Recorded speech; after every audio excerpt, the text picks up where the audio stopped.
Salut, je vous souhaite la bienvenue à cette séance de formation, partie numéro 1 sur l'achat et la vente des crypto-monnaies.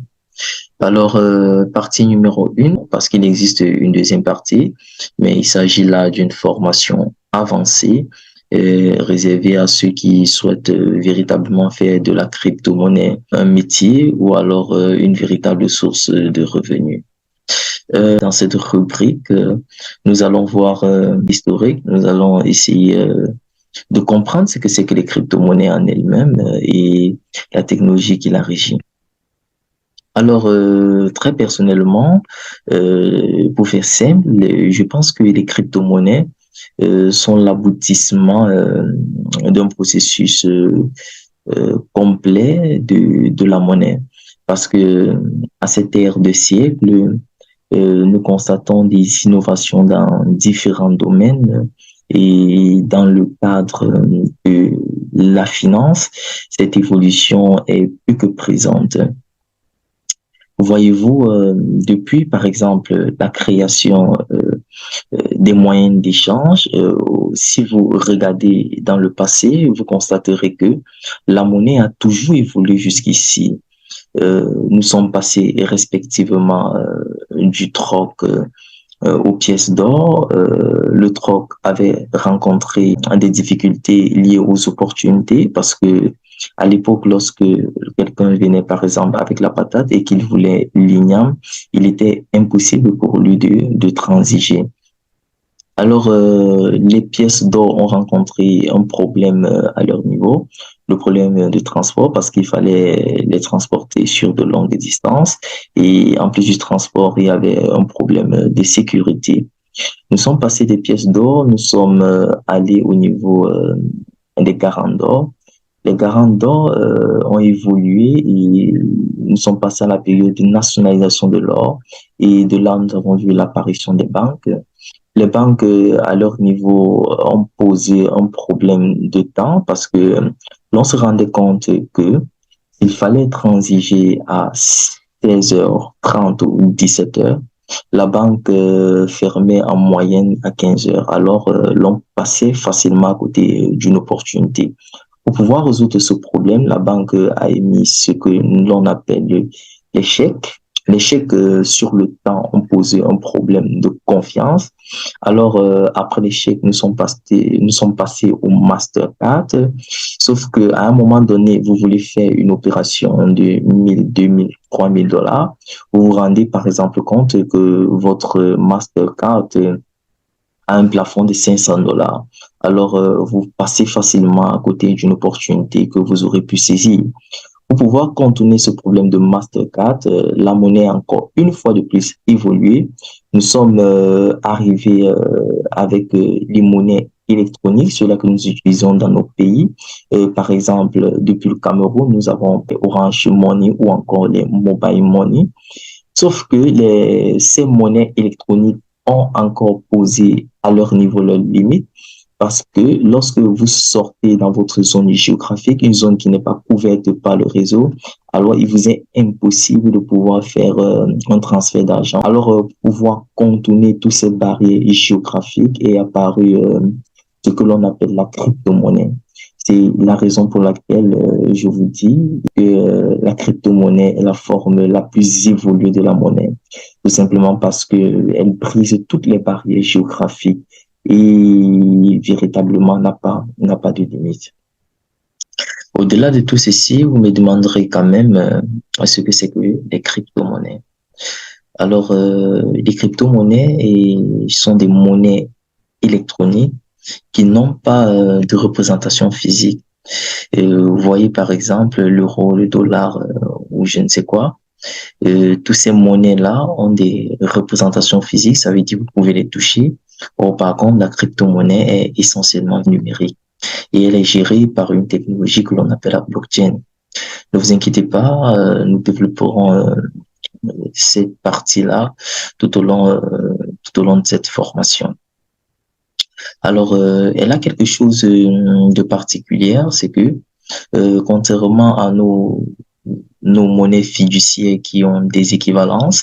Les crypto-monnaies ont la même valeur et le même prix partout où vous vous trouvez dans le monde. En réalité, elle vient rétablir le système de parité monétaire. Si vous avez un Bitcoin en Afrique ou alors en Orient ou encore en Europe, celui qui a un Bitcoin de l'autre côté de la Terre a exactement la même somme en dollars ou en la monnaie dont vous voulez convertir. Un autre avantage des crypto-monnaies, c'est que les crypto-monnaies viennent complètement enlever la même mise que les hommes avaient sur l'argent. C'est-à-dire qu'elles ne dépendent absolument d'aucun système bancaire ou alors elle n'a pas besoin d'un homme ou alors d'un intermédiaire. Je peux vous faire une transaction, peu importe l'endroit où se trouve. Alors, le seul témoin ici, c'est la blockchain. Les crypto-monnaies sont apparues en 2009. La première crypto-monnaie était le Bitcoin. Elle a été créée par Satoshi Nakamoto.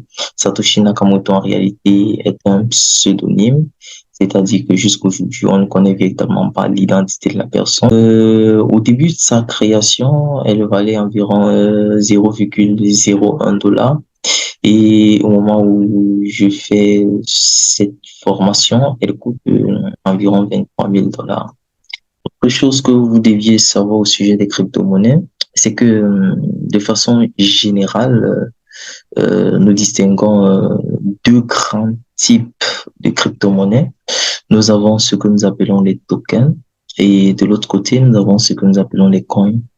La principale différence, c'est que on appelle un coin une crypto-monnaie qui possède sa propre blockchain. Par exemple, le Bitcoin qui est logé sur la blockchain Bitcoin ou encore l'Ethereum qui est logé sur la blockchain Ethereum. Voilà, et on appelle un token, c'est une crypto-monnaie en fait qui est logée sur une blockchain Ethereum. Comme par exemple, nous avons vu beaucoup de crypto-monnaies qui sont logées sur la blockchain Ethereum. Dernièrement, nous avons enregistré plusieurs arnaques au niveau des crypto-monnaies. Les gens qui s'y aventuraient par l'envie de gains énormes, prenant pour exemple ou encore pour modèle des connaissances ou alors des témoignages d'un certain nombre de personnes sur Internet. Alors, pour éviter que vous tombiez dans ces arnaques-là, je vais vous donner quelques principes liés aux crypto-monnaies. Alors, j'ai énuméré ici quatre grands principes. La première des choses, c'est que les gains en crypto-monnaie ne sont pas programmatiques. Ici, qu'est-ce que je veux concrètement dire? C'est que on a par exemple vu dans des systèmes où on demandait aux gens de pouvoir déposer une certaine somme d'argent contre des revenus après une certaine période. Par exemple, vous allez voir des plateformes où on vous demande de déposer, par exemple, 100 $ et puis chaque 2 jours, votre argent vous produit 50 $. Vous comprenez tout de même que si la personne, en vous disant ceci, parle des crypto-monnaies, alors il s'agit simplement d'une arnaque parce que les gains en crypto-monnaie ne sont pas programmatiques. Le deuxième principe, les crypto-monnaies fonctionnent selon la loi de l'offre et de la demande. Il s'agit même ici du principe fondamental des crypto-monnaies parce que c'est ça même qui régit le système et qui entraîne par la suite des fluctuations que vous pouvez voir. Alors, ceci fonctionne de manière très simple. Plus l'offre est supérieure à la demande, alors le prix d'une crypto ou bien d'une monnaie précise va descendre. Et lorsque la demande devient supérieure à l'offre sur le marché, alors le prix va pomper et aller vers le haut. Ici, ceci est entièrement géré, je vais dire, par la technologie blockchain. Le troisième principe, les crypto-monnaies ne sont pas influençables par les hommes. Ici, contrairement au système de la bourse où à un moment donné, l'on peut décider du prix d'un actif ou alors de la valeur d'une part dans une entreprise, comme on l'a quelquefois vu. Et à un moment donné, les personnes qui possèdent les plus grosses parts ont cette capacité-là de faire chuter le marché ou alors de le faire grimper. Dans le domaine des crypto-monnaies, il est difficile parce que le seul facteur qui réussit à impacter sur le cours d'une monnaie, c'est tout simplement la psychologie des acteurs du marché. Alors, le plus souvent, lorsqu'on panique ou lorsque les acteurs du marché paniquent, ils se mettent à vendre précipitamment leurs actifs et ceci a souvent des effets considérables sur le prix des actifs. Le quatrième principe, c'est que les crypto-monnaies sont gérées par des communautés. Et contrairement ici au système bancaire actuel où les monnaies sont entièrement émises par les banques centrales et par conséquent, ce sont elles qui dictent la donne de celle-ci. Dans le cas des crypto-monnaies, elles sont gérées par des communautés. Ce sont des communautés qui font la force des crypto-monnaies. Par exemple, vous voyez, le Bitcoin est aujourd'hui aussi solide qu'il est, c'est à cause de la communauté qui s'est bâtie derrière elle. Et une communauté se bâtit derrière une crypto-monnaie en fonction du projet sur lequel est adossée la crypto-monnaie ou encore en fonction des problèmes que ces crypto-monnaies viennent résoudre dans le monde réel. Tout ceci fera l'objet de la formation avancée parce que je vous montrerai comment est-ce qu'on détecte une monnaie qui prendra de la valeur, comment est-ce qu'on analyse de fond en comble une monnaie et avant de décider de l'inclure dans son portefeuille.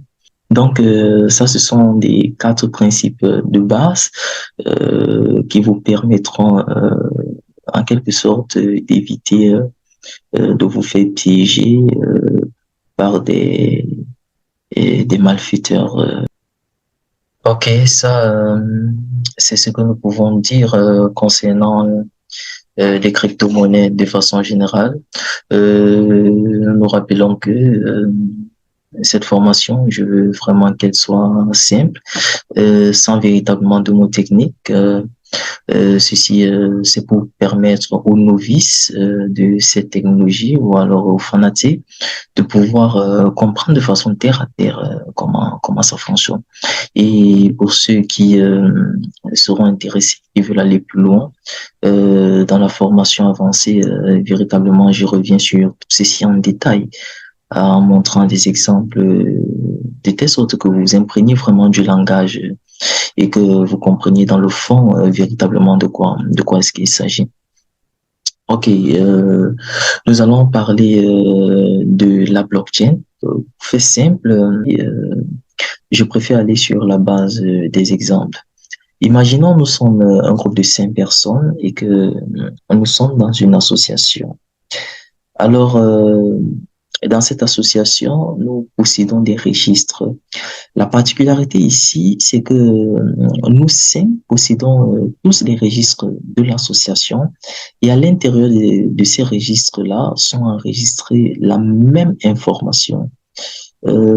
C'est-à-dire que si jamais quelqu'un de nous perd son registre, nous sommes capables, à partir de nos 4 registres, reconstituer un registre pour pouvoir remettre à cette personne-là.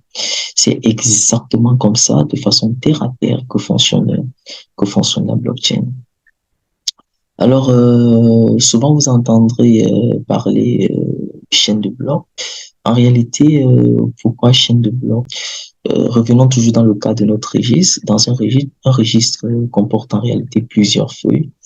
Vous voyez ces feuilles à l'intérieur de ces registres-là comme des blocs Et c'est en associant donc tout cela que nous parvenons à voir le thème blockchain. Euh, comment ça se passe de façon précise? Ici, j'ai essayé, à travers un exemple, de matérialiser pour qu'on puisse un peu bien comprendre.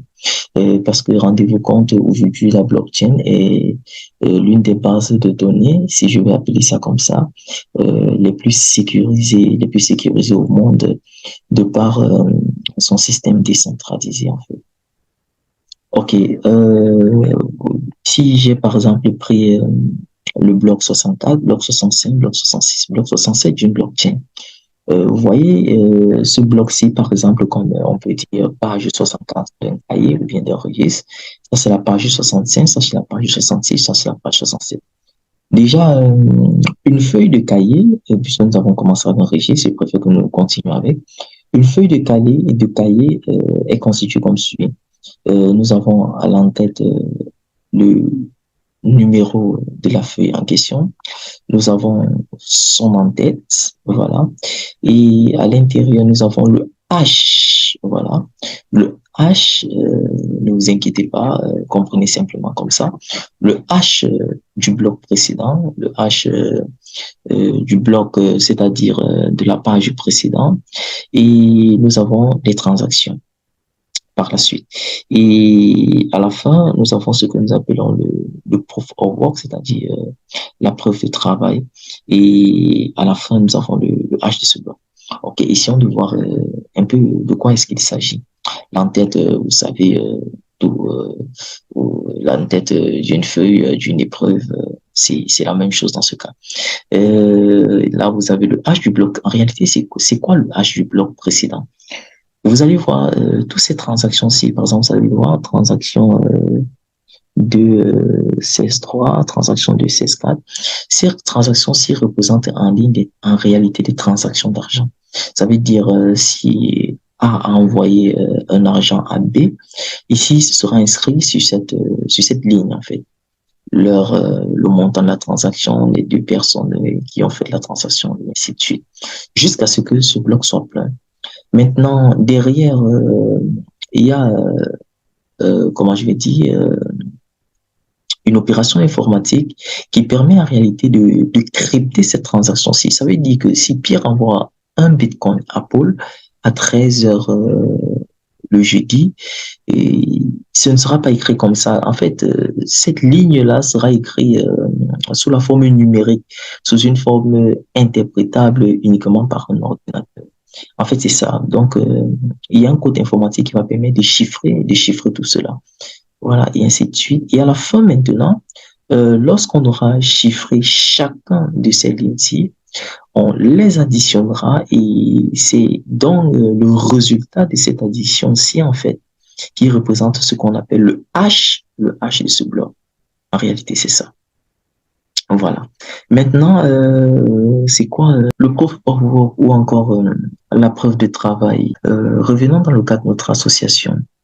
Euh, Au fur et à mesure que nous avançons au sein de l'association et que nous enregistrons les données dans nos différentes pages de registre, une fois qu'une page est remplie, il faudrait que nous mettions en réalité d'accord du fait que nous tous, nous sommes d'accord que tout ce qui a été écrit ou noté sur une page bien précise, ce sont des données qui deviennent des controverses indiscutables. C'est en réalité à ça que sert le proof of work. Maintenant, dans le cas de la blockchain, puisque les transactions ont été chiffrées et on a eu un hash, et la somme de ces transactions-là a constitué le hash du bloc, la preuve du travail, donc, le système génère de façon aléatoire une équation qui est soumise à l'ensemble des, des membres de la blockchain ou bien l'ensemble du système. Et le premier ou bien les premiers ici, vous voyez, ces membres en réalité dans la blockchain sont des ordinateurs en réalité, des microprocesseurs extrêmement puissants. Voilà. Une fois que le système génère de façon aléatoire une équation complexe à résoudre, la dernière machine à pouvoir trouver la réponse se désigne et elle soumet le résultat du calcul aux autres ordinateurs. Les autres ordinateurs se chargent donc de vérifier effectivement si l'équation ou bien si la réponse trouvée par l'ordinateur, par exemple Y, est bel et bien la solution au système. Une fois que ils se sont tous mis d'accord que cette réponse est exacte, alors elle vient donc s'enregistrer au niveau du proof of work. C'est tout simplement pour dire que tout ce qui a été écrit sur cette page ou bien sur cette feuille, sur ce bloc, est vrai et nous l'acceptons en unanimité. Ceci fait en sorte que si vous prêtez attention, vous verrez que ceci est l'un des avantages et l'une des raisons pour laquelle nous disons que la blockchain est un système sécurisé. Parce que je prends un exemple. Rendons-nous par exemple à la feuille 67 ou alors au bloc 67. Vous avez l'entête du bloc 67. Nous avons le hash du bloc 66. Nous avons les transactions du bloc 67. Nous avons la preuve du travail du bloc 67 et nous avons son hash. Imaginons que un hacker décide d'attaquer le bloc 67 pour pouvoir falsifier les informations. S'il falsifie une transaction, la transaction par exemple numéro 2, alors ça change entièrement non seulement le hash du bloc, parce que le hash du bloc est issu de la somme de tous ces H6. Ça veut dire lorsque vous changez simplement par exemple un 0 ou un 1, alors ça change entièrement le hash de ce bloc. Et lorsque le hash de ce bloc change, alors la preuve de travail également sera changée. Et également, puisque le hash de ce bloc est lié au hash du bloc précédent, alors il devra venir modifier le bloc 66, modifier le bloc 65, modifier le bloc 64, modifier le bloc 63, et ainsi de suite, et ainsi de suite. C'est généralement pour ça que les experts disent que généralement, lorsque 6 blocs sont déjà formés de façon successive, alors il devient impossible de pouvoir hacker. Parce que je raconte ça aussi facilement, mais c'est véritablement un travail de fou.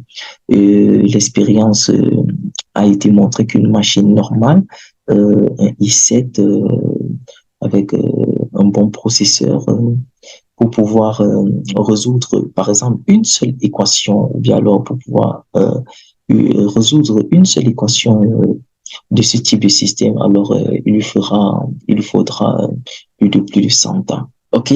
Autre chose que vous deviez savoir sur la blockchain, c'est que la blockchain a trois principales caractéristiques.